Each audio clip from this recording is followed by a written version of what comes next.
எதுக்கு? எதுக்காக இவ்ளோ கஷ்டப்பட்டு பட்ஜெட் போடணும்? எல்லா செலவையும் ட்ராக் பண்ணி, அப்படி சேர்த்து வச்சு என்னதான் பண்ண போறோம்? இருக்கிற வரைக்கும் சந்தோஷமா செலவு பண்ணிட்டு போயிரலாமே! அப்படின்னு மைண்ட் செட் இருக்கிற பீப்பிள் சில பேர் இருப்பாங்க. பட் அதே சமயம் இன்னும் சில பேர் எப்படின்னா, நமக்கு தான் நெறைய சொத்து இருக்கே! நம்ம அம்மா, அப்பா இல்ல நம்ம மாமனார் வீட்ல நல்ல சொத்து இருக்கு. நம்ம ஹஸ்பண்ட் வந்து நல்லா ஏர்ன் பண்றாங்க. நம்ம எதுக்கு இதெல்லாம் பண்ணணும்? நம்ம எதுக்கு பட்ஜெட் பண்ணி அப்படி குடும்பம் நடத்தணும்? அப்படிங்கிற மாரி மைண்ட் செட் இருக்கிறவங்களும் இருப்பாங்க. இதில நான் ஃபர்ஸ்ட்டு சொன்ன செட் ஆஃப் பீப்பிள் எதுக்காக பட்ஜெட் பண்ணி பார்க்கணும், ஃபினான்ஷியல் அவேர்னஸ்லாம் நெறைய தெரிஞ்சுக்கணும் அப்படின்னு சொல்றேன்னா, அது வந்து அவங்கள காப்பாத்திக்கிறதுக்காக தான். ஏன்னா அவங்களுக்கு எதுவுமே தெரியல அப்படிங்கும்போது, அவங்க ஃப்யூச்சர்ல எதுவுமே பிளான் பண்ண முடியாது. அண்ட் செகண்ட் சொன்ன அந்த பெர்ஸ்பெக்டிவ் அந்த பீப்பிள் வந்து எதுக்காக பட்ஜெட் பண்ணி பார்க்கணும்? எதுக்காக வந்து அதெல்லாம் தெரிஞ்சுக்கணும்னா, நீங்க வந்து எப்படி அடுத்த ஜெனரேஷனுக்கு அத கொண்டு போவீங்க? அப்படிங்கிறது தான் என்னோட question. Because financial planning, budgeting இது எல்லாமே வந்து நாலேட்ஜ் மட்டும் கிடையாது. இது வந்து பிஹேவியர் சம்மந்தப்பட்டது. ஸோ எமோஷ்னலா வந்து ஒரு மணி ஹேண்டில் பண்றோம். எப்படி ஹேண்டில் பண்றோம் அப்படிங்கிறதும் ரொம்ப ரொம்ப இம்பார்ட்டன்ட். இது வந்து ஒரு சின்ன வட்டத்துக்குள்ளேயே முடிஞ்சு போற விஷயமே கிடையாது. நீங்க வந்து நெறைய தெரிஞ்சுக்க, நீங்க அத எதுல இன்வெஸ்ட் பண்ணலாம். இன்னும் நீங்க அத எப்படி வந்து மல்டிப்ளை ஆக்கலாம் அப்படிங்கிறது உங்களுக்கு நெறைய நாலேட்ஜ் வந்து வளர ஆரம்பிக்கும். ஸோ அத நீங்க மட்டும் இல்லாம உங்களோட ஜெனரேஷன் உங்களுக்கு உங்களோட கிட்ஸுக்கும், உங்களோட குழந்தைங்களுக்கும் நீங்க அத நெறைய சொல்லிக் குடுக்குறதுக்கு சான்சஸ் இருக்கும். பட் நீங்க எதுவுமே தெரிஞ்சுக்காம போயிட்டீங்க அப்படின்னா, அது உங்களோட அது நிக்கிறதோட இல்லாம, அந்த வெல்த் வந்து குறையறதுக்கு நெறைய சான்சஸ் இருக்கு. அத எப்படி ஹேண்டில் பண்ணணும் அப்படிங்கிறதே உங்களுக்கு தெரியல அப்படின்னா, உங்களோட கிட்ஸுக்கு நீங்க அத கொடுக்க வர அந்த ஸ்டேஜ் வரும்போது, நீங்க அத எப்படி ஹேண்டில் பண்ணுவீங்க? பிகாஸ் இப்போ இந்த வீடியோ பார்த்துட்டு இருக்க மேக்ஸிமம் வந்து 20 டூ 40 இயர்ஸ்க்குள்ள தான் இருப்பீங்க. ஸோ நீங்க வந்து ஒரு வெல்த் கிரியேஷன் பண்ற ஸ்டேஜ்ல இருக்கீங்க அப்படின்னா, நீங்க நீங்க இது எல்லாமே நல்லா தெரிஞ்சுக்கணும். ஸோ அப்படின்னா மட்டும் தான் நீங்க வந்து அத உங்க பசங்களுக்கு ட்ரான்ஸ்ஃபர் பண்ண முடியும். ஒரு நாட்டுக்கு பட்ஜெட்டுங்கிறது எவ்வளோ முக்கியமோ, அதே மாதிரி ஒவ்வொரு வீட்டுக்கும் பட்ஜெட்டுங்கிறது முக்கியம் தான். இப்போ ஒவ்வொரு வீட்ல எந்த ஒரு வீட்டுக்கு போய் கேட்டாலும், எங்களோட பட்ஜெட் இதுதான் அப்படின்னு கிளியரா சொல்ல தெரியணும். ஸோ எந்த ஒரு ஃபேமிலி அப்படி கிளியரா சொல்ல தெரிஞ்சிருக்காங்களோ, அவங்க வந்து கரெக்டான ட்ராக்ல ட்ராவல் பண்றாங்க அப்படின்னு தான் அர்த்தம். இத வந்து பார்க்குறதுக்கு ரொம்ப ஈஸியா தெரிஞ்சாலும், இல்ல சொல்லும்போது இதெல்லாம் ஒரு விஷயமா அப்படின்னு நெனச்சாலும் கூட, இது வந்து ரொம்ப டிசிப்ளின்டா இருந்தா மட்டும் தான் கரெக்ட்டா பண்ண முடியும். ஒருவேள ஃபர்ஸ்ட் ஜெனரேஷனா ஒருத்தவங்க வெல்த் கிரியேட் பண்ணிட்டுருக்காங்க அப்படின்னா, அவங்க அத நம்பி அடுத்த ஜெனரேஷனுக்கு குடுக்கணும் அப்படின்னா, கண்டிப்பா அவங்களுக்கு அத பத்தின நாலேட்ஜ் இருக்கணும். நாலேட்ஜும் அந்த மெச்சூரிட்டி இருந்துச்சுன்னா, கண்டிப்பா அவங்க தயங்காம எல்லா பொறுப்பையும் குடுக்குறதுக்கு ரெடியா இருப்பாங்க. ஸோ இதுவே தான் வந்து கன்டின்யூ ஆகப்போது. அடுத்தடுத்த ஜெனரேஷனுக்கு நீங்க வந்து டீச் பண்ணணும். அத எப்படி ஹேண்டில் பண்றது, மல்டிப்ளை பண்றது அப்படிங்கிறத நீங்க சொல்லிக் குடுக்கணும். ஸோ இப்படியே பண்ணிட்டு இருக்கும்போது, வெல்த்தும் ஜெனரேட் ஆகிட்டு இருக்கும். அதே சமயம் நம்ம வந்து அத வந்து கில்ட் ஃப்ரீயா நம்ம என்ஜாய் பண்ணவும் முடியும்.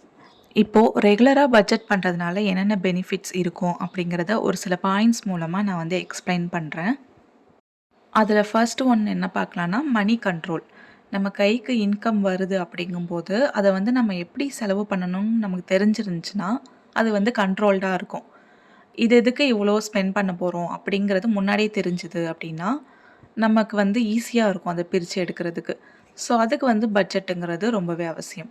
நமக்கு பட்ஜெட் இல்ல அப்படின்னா, நம்ம போற போக்குல இந்த செலவு, அந்த செலவுன்னு நம்ம வரிசையா பண்ணிட்டே இருப்போமே தவிர, இது எதுக்கு இவ்வளோ தான் ஸ்பெண்ட் பண்ணணும் அப்படிங்கிற லிமிட் வந்து தெரியாமலே போயிரும். செகண்ட் ஒன் வந்து அன்னெசசரி ஸ்பெண்டிங். நம்ம வந்து தேவையில்லாம ஏதேதோ ஸ்பெண்ட் பண்றோம். அது எதுக்குமே பட்ஜெட் கிடையாது அப்படின்னா, நம்ம வந்து அத யோசிக்கவே மாட்டோம் ஸ்பெண்ட் பண்றதுக்கு. ஒரு ஷாப்பிங்கா இருக்கட்டும், இல்ல வந்து ஏதாவது சப்ஸ்கிரிப்ஷன்ஸ் நம்ம எக்ஸ்ட்ரா வந்து ப்ரோகிராம்ஸ் பார்க்குறதுக்கு எடுத்துக்கிற சப்ஸ்கிரிப்ஷனா இருக்கட்டும், எல்லாமே வந்து நம்ம ட்ராக் பண்ணாமலே பண்ணிட்டுருக்கோம் அப்படின்னா, எவ்ரி மந்த் வந்து ஒரு 500 தானே அந்த மாதிரி போயிட்டே இருக்கும். பட் நமக்கு வந்து அந்த லிமிட்டே தெரியாம போயிரும். ஸோ மந்த் எண்டுல பார்க்கும்போது அந்த சப்ஸ்கிரிப்ஷனே தேவையில்லாம ஒரு 2000, 3000க்கு பண்ணி வச்சிருப்போம். பட் அது எல்லாமே வேஸ்ட்டா தான் போயிட்டுருக்கும். அது மாதிரி இந்த ஃபுட் ஆர்டர்ஸ் பண்றது.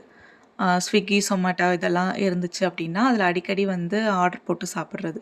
ஸோ அதுவும் வந்து அன்கண்ட்ரோல்டா போயிருச்சு அப்படின்னா, நமக்கு வந்து ட்ராக் பண்ணவே இல்ல அப்படின்னா, எவ்வளோ ஸ்பெண்ட் பண்ணியிருக்கோம்னு மந்த் எண்டுல பார்க்கும்போது ரொம்ப அதிகமா காட்டும். ஸோ தேர்டு ஒன் வந்து ஃப்யூச்சர் பிளானிங். பட்ஜெட் பண்ணி பார்த்து நமக்கு வந்து இது எதுக்கு இவ்வளோ ஸ்பெண்ட் பண்ணணும் அப்படின்னு எடுத்து வைக்கும்போது, இன்வெஸ்ட்மெண்ட் அண்ட் சேவிங்ஸுக்குன்னு இத்தனை பெர்சன்டேஜ் எடுத்து வைக்கணும் அப்படிங்கிற ஒரு ரூல்லாம் இருக்கு. ஸோ நம்ம அத வந்து ஃபாலோ பண்ணல அப்படின்னா, ஃப்யூச்சரில் நம்ம கிட்ஸோட எஜுகேஷனாக இருக்கட்டும், இல்லை வந்து மெடிக்கல் எமர்ஜென்சியாக இருக்கட்டும், எதுக்குமே நமக்கு வந்து அமௌண்ட்டு ரெடியாக இருக்காது. இன்னும் ஃபினான்ஷியலாக ரொம்ப அவேர்னஸோடு இருக்கிறவங்க அந்த இயர்லி ரிட்டையர்மெண்ட் அப்படிங்கிற விஷயத்தை நோக்கி ஓடிட்டுருப்பாங்க. பட் அதில் வந்து ஒரு சில ப்ளஸ் அண்ட் மைனஸ்லாம் இருக்குது. ஸோ அதை நம்ம தெளிவாக ஒரு செப்பரேட் வீடியோவில் பார்க்கலாம். ஸோ இது மாதிரி ஃப்யூச்சர் பிளானிங்க்காக நமக்கு பட்ஜெட் அப்படிங்கிறது கண்டிப்பாக தேவைப்படும். 4th ஒன் என்னென்னா பீஸ் ஆஃப் மைண்ட். அதாவது மந்த்து ஸ்டார்டிங்கில் நீங்கள் ஒரு சேல்ரி வாங்கி அதை வந்து இது எதுக்குன்னு ஸ்பெண்ட் பண்ணி பட்ஜெட் பண்ணி பார்த்துட்டு மந்த் எண்டில் உங்களுக்கு ஒரு 10% அமௌண்ட் வந்து இருக்குது கையில் எக்ஸ்ட்ராவாக இருக்குது அப்படின்னு நீங்கள் ஒவ்வொரு மந்த்தும் கொண்டு வரும்போது உங்களுக்கே வந்து ஒரு பீஸ்ஃபுல் மைண்ட் வந்து இருக்கும். ஸோ பரவாயில்ல, நம்ம வந்து மிச்சம் இவ்வளவு வச்சுருக்கோம், நெக்ஸ்ட் மந்த்து ஏதாவது முடியலன்னா கூட பார்த்துக்கலாம் அப்படிங்கிற அந்த பீஸ் ஆஃப் மைண்ட் வந்து வரணும். ஸோ அதுக்கு பட்ஜெட்டுங்கிறது ரொம்ப தேவைப்படும். இன்கேஸ் உங்களுக்கு மந்த் எண்டில் அமௌண்ட்டே இல்லை சுத்தமாக அப்படின்னா அந்த பீஸ்ஃபுல்லான ஒரு ஸ்பெண்டிங் வந்து உங்களால் இருக்க முடியாது. நீங்கள் எக்ஸ்ட்ரா லோன் வாங்குற மாதிரி இருக்குது அப்படின்னா ரொம்ப ஸ்ட்ரெஸ்ஃபுல் ஆகிற மாதிரி இருக்கும். பட் கரெக்டாக பட்ஜெட் பண்ணிட்டீங்க அப்படின்னா எல்லாமே பிளான் பண்ண மாதிரி இருக்கும். உங்களுக்கு வந்து ஒரு மென்டல் கிளாரிட்டி கிடைக்கும், நெக்ஸ்ட் என்ன பண்ணலாம் அப்படிங்கிறது. 5th ஒன் என்னென்னா கில்ட் ஃப்ரீ ஸ்பெண்ட். அதாவது உங்களுக்கு ரொம்ப பிடிச்ச விஷயம் ஏதாவது இருக்கலாம், அது வந்து நீங்கள் மந்த் எண்டில் ஓகே நம்ம இந்த அமௌண்ட் வந்து சேவ் பண்ணி வச்சுருக்கோம் அப்படின்னு நினைக்கும்போது அதில் கொஞ்சம் நீங்கள் எடுத்து ஸ்பெண்ட் பண்ணிக்கலாம் உங்களுக்காக. ஸோ பட்ஜெட் ஃபினான்ஷியல் பிளானிங் அப்படிங்கிறது தனக்குன்னு எதுவுமே செலவே பண்ணிக்கக்கூடாது, ரொம்ப வந்து கஞ்சத்தனமாக இருக்கணும் அப்படிங்கிறதே கான்செப்ட் கிடையாது. நீங்கள் வந்து கில்ட் ஃப்ரீயாக ஸ்பெண்ட் பண்ணுறதுக்கும் கூட பட்ஜெட்டுங்கிறது முக்கியமாக தான் இருக்குது. இந்த பட்ஜெட் இல்லை அப்படின்னா நீங்கள் வந்து நிறைய ஸ்பெண்ட் பண்ணியிருப்பீங்க, ஆனால் ஒரு சாட்டிஸ்ஃபேக்ஷன் வருமானம் வராது. நம்ம நிறைய ஸ்பெண்ட் பண்ணியிருக்கோம், எதில் பண்ணோமே தெரியல அப்படின்னா ஒரு சாட்டிஸ்ஃபேக்ஷனுங்கிறதே இருக்காது அந்த அமௌண்ட்டை பொறுத்த வரைக்கும். பட் நீங்கள் வந்து அது எல்லாத்துக்குமே ஸ்பெண்ட் பண்ணுறதை எடுத்து வச்சுட்டு நீங்கள் வந்து கடைசியாக உங்களுக்கு தேவையானதை பண்ணிக்கலாம் அப்படின்னு நினைக்கும்போது அதில் ஒரு பெரிய சாட்டிஸ்ஃபேக்ஷன் வந்து கிடைக்கும். ஸோ இதுதான் நீங்கள் எதுக்காக பட்ஜெட் பண்ணணும் அப்படிங்கிற reasons. So from the scratch நீங்கள் தெரிஞ்சுக்கிட்டு எல்லாமே பண்ணும்போது உங்களுக்கு இன்னுமே பெனிஃபிட்டாக இருக்கும். நம்ம எதுக்காக பண்ணுறோன்னே தெரியாமல் பண்ணுறதை விட இதுக்காக தான் பண்ண போகிறோம், ஸோ இது நமக்கு நல்லது தான் அப்படின்னு தெரிஞ்சுக்கிட்டா இன்னும் மோட்டிவேட்டடாக நம்ம பண்ண முடியும். ஸோ அதுக்காக தான் இந்த வீடியோவே நான் பண்ணியிருக்கேன். நீங்கள் பட்ஜெட் பண்ணும்போதே தெரிஞ்சுக்க வேண்டிய முக்கியமான விஷயம் நீங்கள் வந்து அசட் அலோகேஷன் எப்படி பண்ணணும் அப்படிங்கிறது. ஸோ அதில் நான் என்ன எழுதியிருக்கேன்னா 60-30-10 அப்படிங்கிற ஒரு ரூல் இருக்குது. இன்கேஸ் உங்கள்கிட்ட ஒரு 10,000 இருக்குது, இல்லை 10 lakhs இருக்குது, இல்லை 1 crore இருக்குது, எது வேணாலும் வச்சுக்கோங்க. அப்படி இருக்குன்னா ஒரு 60% எதில் வச்சுருக்கணும், 30% எதில் இருக்கணும், 10% எதில் இருக்கணும் அப்படிங்கிற ஒரு ரூல் இருக்குது. அதில் 10% அப்படிங்கிறது நம்ம ரிஸ்க் எடுக்கலாம். ஸோ நீங்கள் ஒரு 20 to 40 இயர்ஸ்குள்ளே இருக்கீங்கன்னா கண்டிப்பாக வந்து ரிஸ்க் எடுக்கணும், அது மூலமாக ஏர்ன் பண்ணணும் அப்படிங்கிறது தான் கான்செப்ட். ஸோ இதை பற்றின ஒரு தெளிவான வீடியோ வந்து நான் ஒரு செப்பரேட்டாக ஒரு வீடியோவாக கொடுக்குறேன். தென் இந்த 30% அப்படிங்கிறது நம்ம கொஞ்சம் வயசு ஆகும்போது பண்ணிக்க வேண்டியது. ஸோ அதுக்கு வந்து இப்போலேருந்தே நிறைய ஸ்கீம்ஸ் இருக்குது பண்ணிக்கிறதுக்கு. ஸோ அது மூலமாக நம்ம வந்து இன்ட்ரெஸ்ட்டு வந்து வாங்கிக்கலாம்.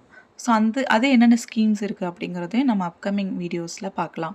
ஸோ 1 by 1 தான் நான் பண்ண முடியும், நான் ஒரே வீடியோவில் எல்லாத்தையும் சொல்லவும் முடியாது. ஸோ இதுக்கு டைம் தேவைப்படும் அப்படிங்கிறதுனால ஒவ்வொரு வீடியோலையும் தனித்தனியாக பார்த்தா தான் புரியும். யாரெல்லாம் நான் ஸ்டார்டிங்கில் மென்ஷன் பண்ண மாதிரி இந்த ஃபர்ஸ்ட் ஜென்ரேஷன்லேயோ இல்லை செகண்ட் ஜென்ரேஷன்லேயோ இருக்கீங்க அப்படின்னு சொல்லுங்கள். ஈவன் 3rd 4th ஜென்ரேஷனில் இருந்தாலும் கூட கமெண்ட் பண்ணுங்கள்.